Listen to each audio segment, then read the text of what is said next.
easy at all, but some of your favorite top models are speaking out about abuses that they have suffered in the past. Last season on the Tyra Show, the winner of America's Next Top Model, Cycle 8, Jaslene, surprised a 17-year-old girl who was a victim of domestic violence with her own confession. Check it out.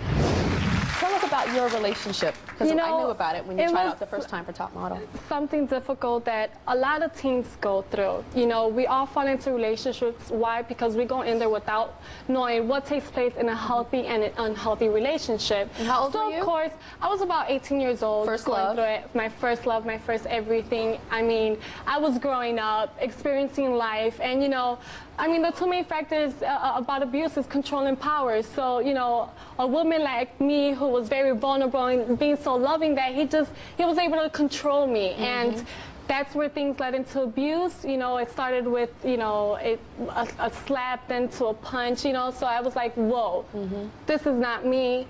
I have plans, I have goals in my life, and that's what I'm all about. I did 7 months of therapy, gained knowledge on domestic violence, and now I stand here as a winner because of it. Yeah.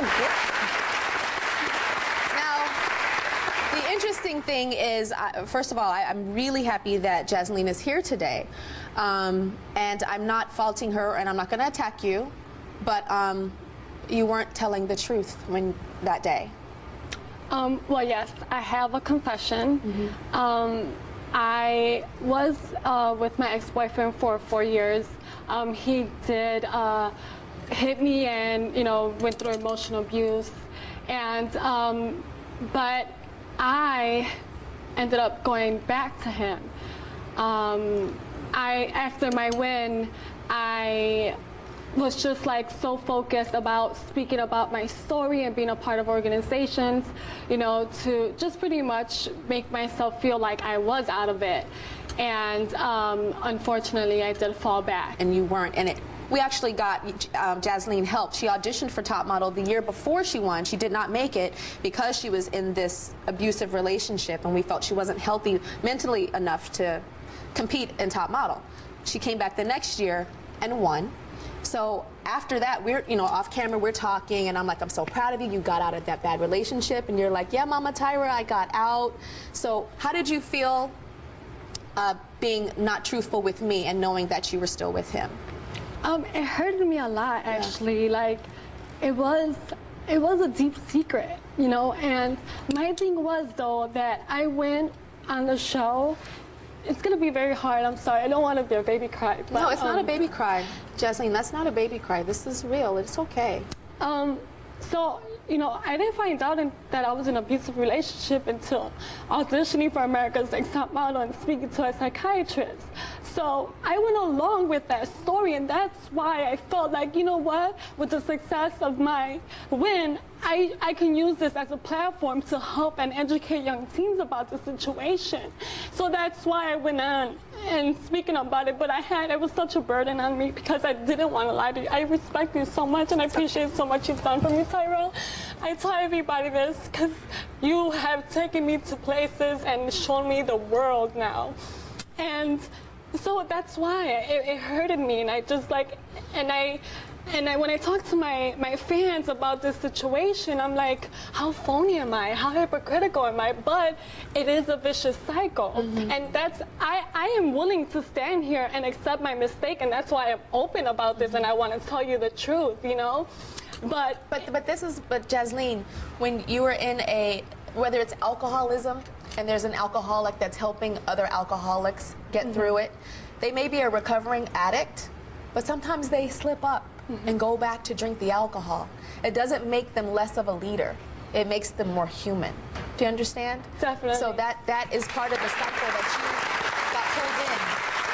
And it doesn't make you a bad person. And I don't even think it makes you a liar. Because part of abuse is living in this weird world and almost lying to yourself. So when you were not telling the truth to me, I don't think you were lying. I think you were still in that cycle of hell. Does that make sense? So I forgive you. I want you to know I forgive you. So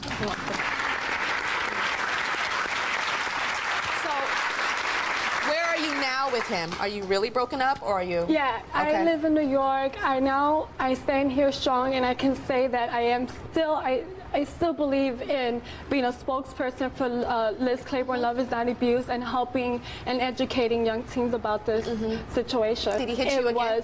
Yes, he hit you again when you went back. So he did it and you said, it was definitely one of those where I just stood back and I was like, no, you know what, like, it's not going to happen no more. Okay, we'll be right back.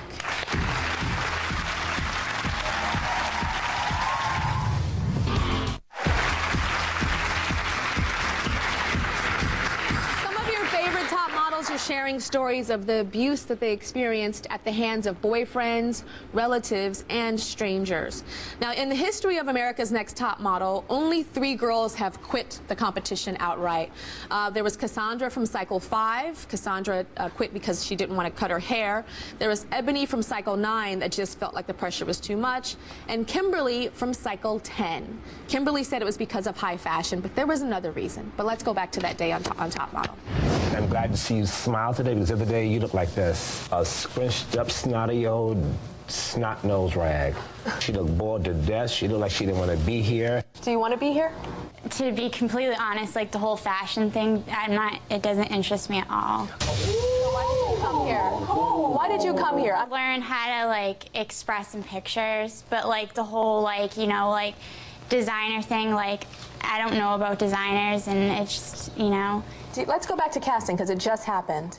And there were 20 girls standing there in that room when I was handing out your diplomas. And I had to leave 6 girls there crying. And here you are in this place saying that this is not something that you're passionate about. I'm just being honest, like I don't believe in the whole like, you know, I need to wear designer outfits and like. But you don't need to wear designer outfits as a model. Well, I know that, but I'm just saying like that's why I wasn't like, I don't find it interesting. Do you want to just go home? Yeah. All right. Go home. Thank you.